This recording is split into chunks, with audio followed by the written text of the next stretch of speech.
Salut à tous et bienvenue sur Parallèle Archive. Aujourd'hui, on se pose tranquillement avec un thé, comme d'habitude. Je voulais en fait tout simplement vous présenter une sélection non exhaustive de mes coups de cœur en termes de magazine design. Donc si tu connais pas ou très peu de magazine design, je t'invite à rester sur cette vidéo pour pouvoir découvrir les médias qui m'apprennent beaucoup et qui m'inspirent au quotidien. Commençons avec le classique, Apartamento. Apartamento, c'est un magazine de design espagnol qui a été lancé en 2008 lors de la Design Week de Milan.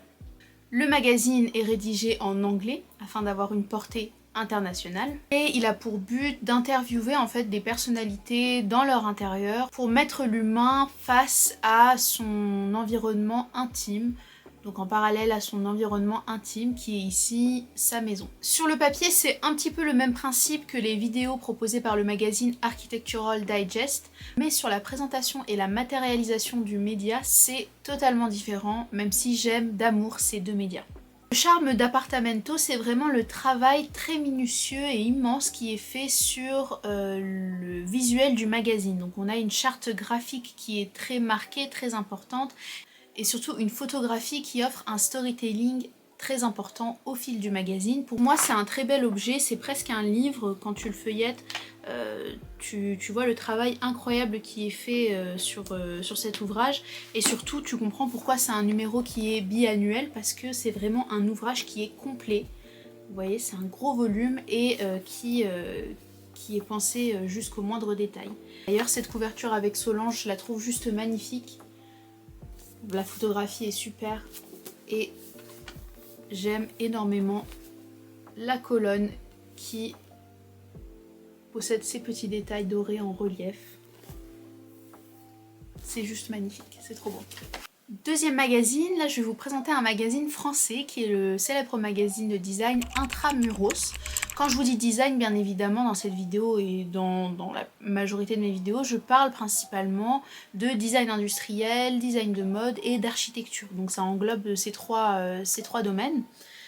Intramuros, donc c'est un magazine français qui est très très intéressant dans son format, puisqu'il vise principalement à mettre en lumière les créateurs et créations françaises, principalement contemporaines, mais la lumière sur les jeunes créateurs français. C'est un ouvrage que j'apprécie particulièrement, pareil dans son design graphique qui est là un petit peu plus simple que l'Apartamento que je vous ai présenté précédemment, mais ça reste quand même un design assez fun, une mise en page qui est assez décalée. Et j'apprécie particulièrement ce magazine parce qu'il décompose vraiment la manière de lire du lecteur. On retrouve notamment des pages qui sont présentées comme ça, donc à l'horizontale, et ça j'adore parce que ça change un peu de la forme traditionnelle du codex et ça introduit vraiment le lecteur à une manière différente de lire. Je trouve qu'Intramuros c'est un magazine assez incontournable en France si on est féru de design et d'architecture, puisque il permet d'être au fait des créateurs, donc architectes et designers français émergents, mais il permet également d'être au fait des différents événements design qui se profilent tout au long de l'année, comme notamment la Paris Design Week. On arrive maintenant sur mes deux finalistes coup de cœur. Non. Franchement, j'ai pas de préférés dans cette vidéo. Non, en fait, je mens. J'ai vraiment des préférés dans cette vidéo, mais je les aime tous, d'amour. C'est vraiment des publications qui sont toutes très intéressantes et qui ont toutes leurs particularités. Mais là, on arrive sur un gros morceau. Vraiment, pour moi, c'est la pépite si on est fan de design et on veut apporter un nouveau regard sur ce domaine. Je vais vous présenter maintenant le magazine Disegno. Alors, comment vous présenter le magazine Disegno ? Il faut savoir qu'il y a deux publications principales au sein de ce groupe Disegno. C'est un magazine qui est britannique, donc originaire de Londres, un magazine de design, architecture et design de mode, mais qui est en grande partie centré sur l'objet.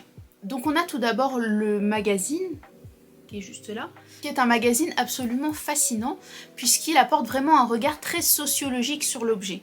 Alors, c'est comme le regard qui est porté sur l'objet qu'on retrouve chez Apartamento, mais c'est encore plus poussé puisque là c'est vraiment pas des personnes qui s'invitent chez des célébrités qui possèdent des objets design, c'est vraiment des objets du quotidien qui sont mis en parallèle avec des monuments du design et qui sans jugement nous permettent en fait d'avoir un regard différent sur l'objet, sur la manière dont l'objet est façonné et sur la manière dont celui-ci nous façonne en tant qu'être humain.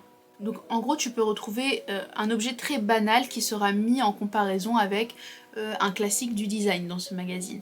Et ça je trouve ça très intéressant puisque sur Parallèle Archive c'est vraiment cette essence que j'aimerais retrouver, cette démocratisation du design et surtout cette mise en parallèle d'objets communs avec ce monde du design qui paraît souvent très inaccessible. Et dans un second temps, donc je vous ai dit, il y a 2 publications qui sont réunies au sein du groupe Disenio, donc le magazine, et on retrouve également des petits numéros qui sont les Design Review.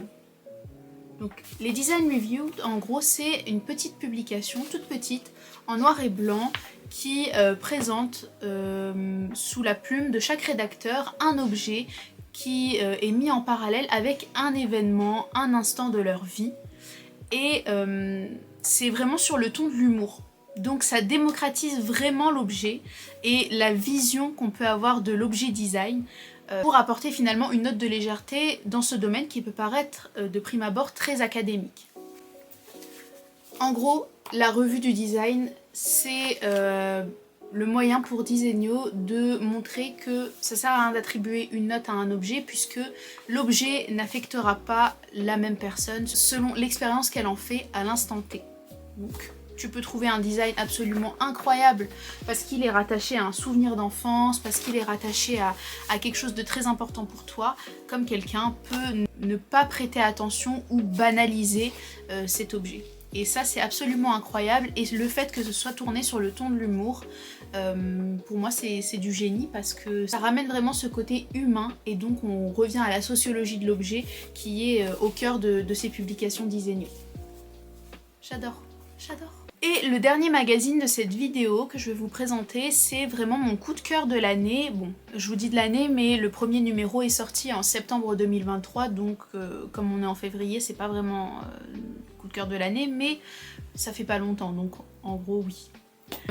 Mais du coup voilà, donc c'est le magazine français Formé qui est un magazine très très intéressant puisque à l'inverse des magazines traditionnels de design qui englobent plusieurs sujets, là ce magazine-là va vraiment partir d'un sujet principal pour aller explorer différentes pistes. Et là le sujet principal de ce magazine c'est la matière, puisque c'est un magazine qui est rattaché à l'événement Le Rendez-vous des Matières, qui est un événement qui permet de mettre en lumière les innovations en termes de matière dans le monde du design et de l'architecture. C'est un peu la synthèse de ces rendez-vous de la matière qui est présenté au sein de ce magazine, avec notamment des publications sur les innovations en termes de biomatériaux, le savoir-faire, et ça met également en lumière de nombreux créateurs émergents qui designent de manière différente, de manière plus durable, avec un regard vraiment très frais sur l'avenir.